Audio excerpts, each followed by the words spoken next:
I'm now happy to recognize the gentleman from Mississippi, Representative Guest. Thank you. Chairman McGovern, Ranking Member Cole, and members of the committee.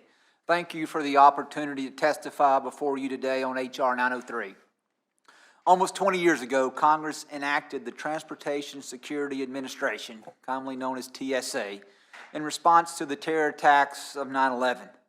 This is a workforce that was envisioned to be nimble, flexible enough to actively prevent and respond to evolving transportation security threats. Like Chairman Thompson and Ranking Member Katko, I recognize the important work of the frontline TSA officers who faithfully safeguard travelers' lives, all while protecting our transportation system.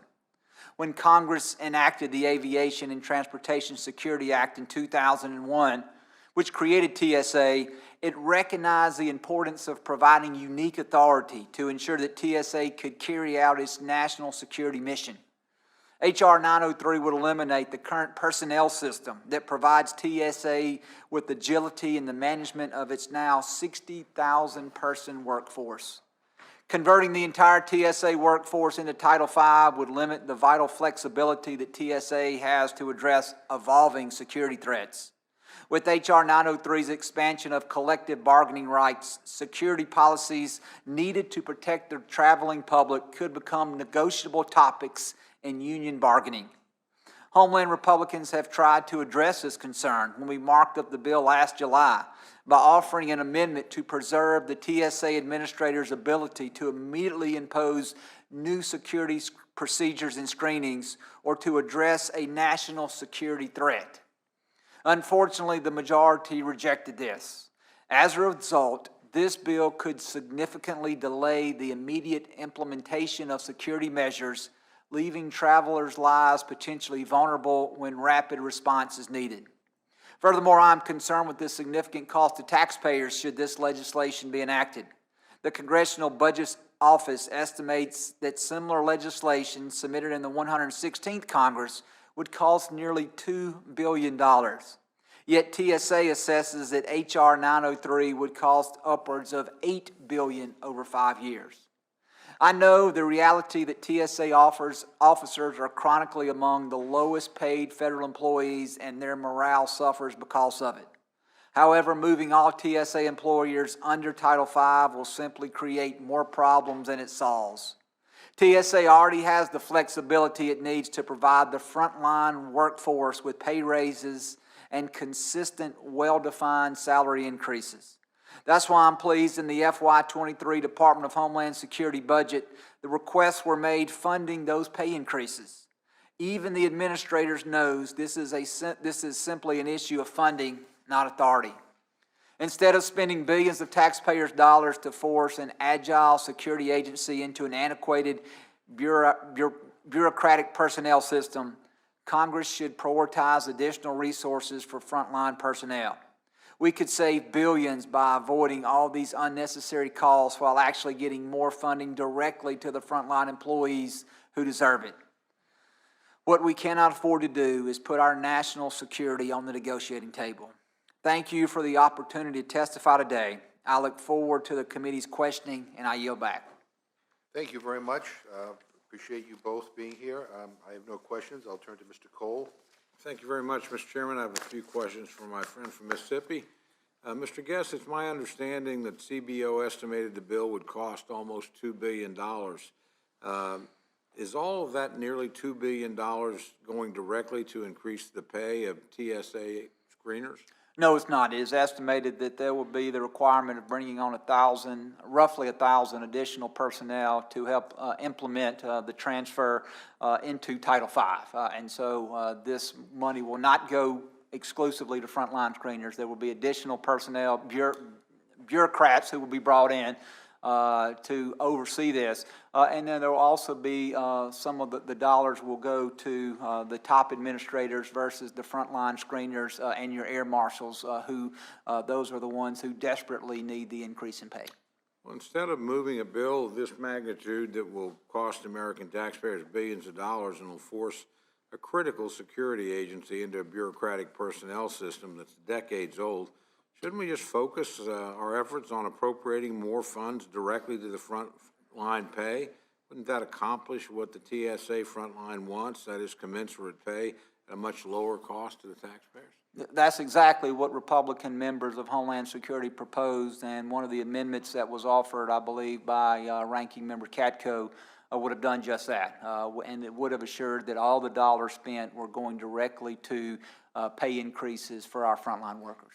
And finally, I understand, and you touched on this, the committee Republicans offered a number of amendments at the committee markup that were rejected by the majority. Would you outline the details of what Republicans were willing to support?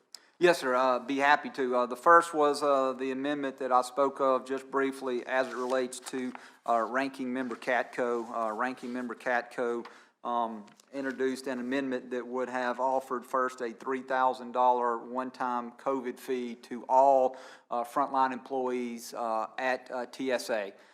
Then there would have been a 5% increase year one, and then there would have been a 3% increase in year 2, year 3, and year 4 to attempt to get the salaries, the compensation for these frontline workers where they needed to be.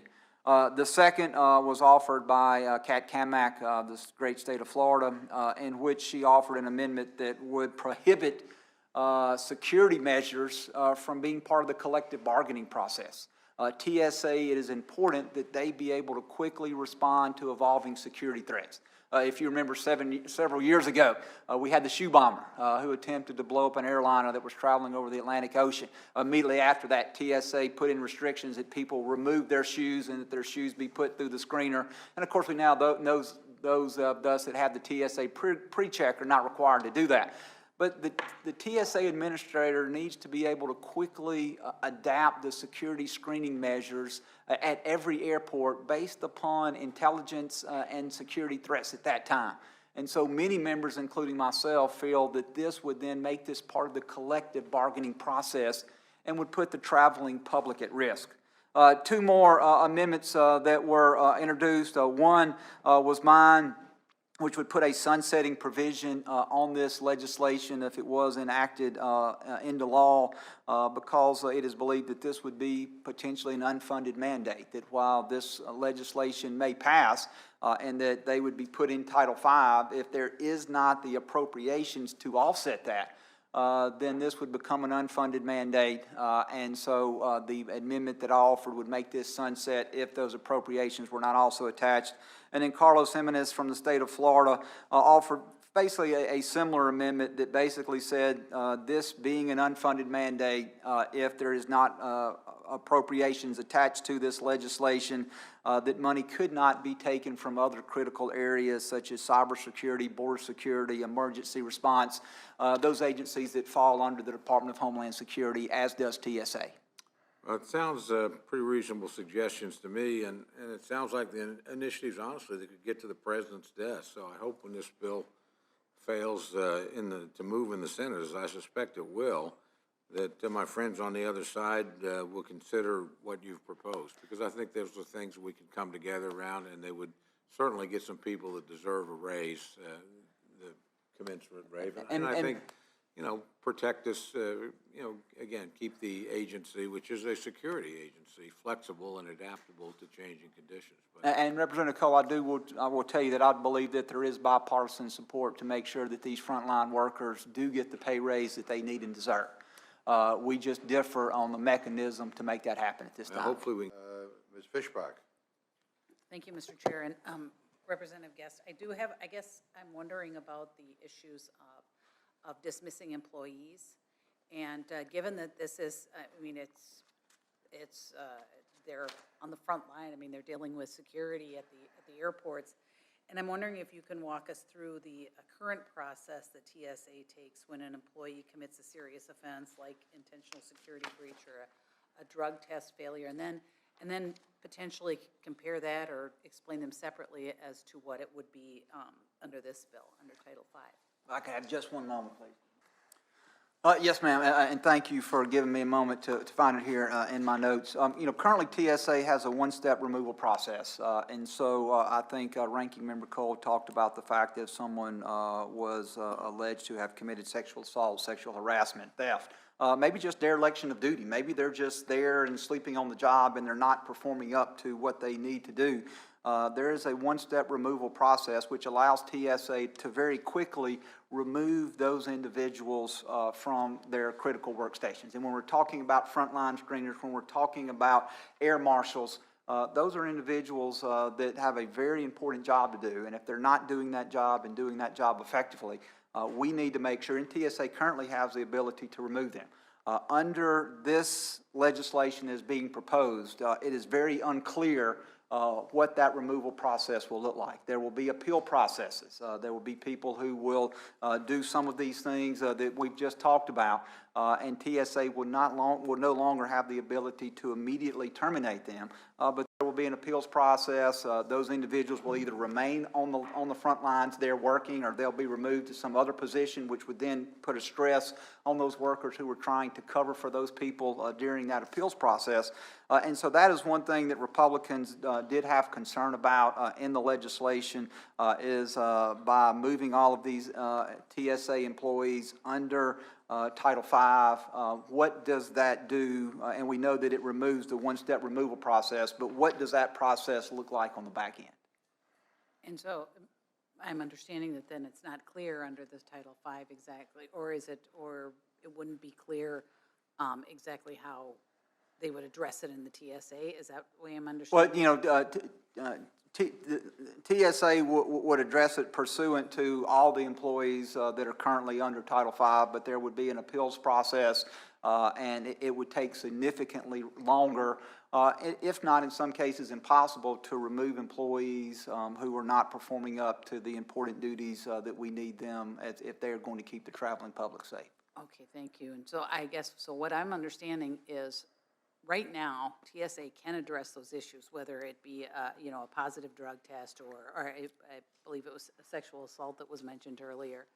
And under Title V, under the new legislation, they could potentially still be standing there screening people. They could be full contact with the public, doing whatever it is that they're assigned to do as a TSA officer. Yes, ma'am, that's exactly right. And if you look at the history of TSA, they were stood up to be a very nimble program that could quickly change to meet emerging threats. Once they fall up under Title V, many Republicans believe that we are going to lose their ability to quickly respond, quickly adapt, and we're going to leave some of our key individuals, both screeners and air marshals, may be removed for significant periods of time if they do conduct or if they do commit some sort of violation, with us not being able to remove them and not being able to replace them during that appeals process. And so, Representative, what kind of ramifications do you feel like that has on our national security? No, man, I think it can have grave impact on national security. I also believe that it could have impact on the morale of other TSA employees. If they know that someone who has stolen something or sexually assaulted someone or harassed someone or shown up to work intoxicated or on drugs, if those people are still allowed to work and do their job, or if they're removed and they're allowed to then be transferred to a desk job and be paid, and they're having to cover for those individuals, I think it does impact the morale of those officers who are doing the right thing. And I do think, again, that this and some other things as it relates to the bill could impact national security if we have to go through a collective bargaining process every time we want to change the screening process. And Representative, do you have anything else you want to add before I finish? No, ma'am. Again, also concerned about the cost. I think what we'd all like to see is all dollars appropriated go directly into salaries. This bill, as it was written, that would require TSA to hire roughly 1,000 additional employees, and these would not be frontline screeners. These would not be air marshals. These would be people that would be required to implement the transfer from the current system into Title V, and then to make sure that we stay in compliance with the requirements of Title V. And so this would only increase the bureaucracy at TSA, and many of the dollars appropriated would not go to the frontline workers, which is what I think everyone is hoping and praying that we can find a way to get as many or all of those dollars to them.